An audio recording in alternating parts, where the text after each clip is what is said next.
پیشہ برا ہے جوانوں، یاد رکھنا، ایک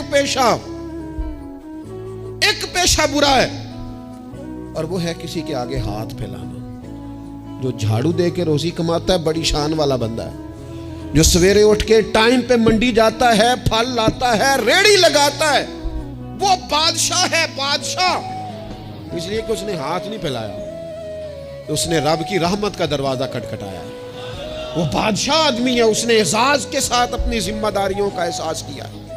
بڑا مزہ آتا ہے جب شام کو بندہ اپنی دکان بند کرے اور پھر چھوٹے چھوٹے نوٹ گنے، اور پھر ان میں سے نا، میں نے دیکھا ہے غریبوں کو، کہتے ہیں جی میں نا جی جو 50 روپے روز دے رکھے ہیں اللہ دی رات دینے نے، اور پھر اس میں سے وہ تھوڑے سے جب بچا کے کہتا ہے نا کہ آج میں نا مطلب 4 پیسے زیادہ ہیں، آج گھر پھل بھی لے کے جانا ہے۔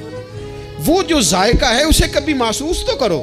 میرے رسول پاک علیہ السلام نے فرمایا سب سے بہترین کھانا وہ ہے جو اپنے ہاتھوں کی محنت سے تو کما کے کھاتا ہے، اور فرمایا اللہ کے نبی حضرت داؤد علیہ السلام اپنے ہاتھوں کی محنت کر کے کما کے کھایا کرتے۔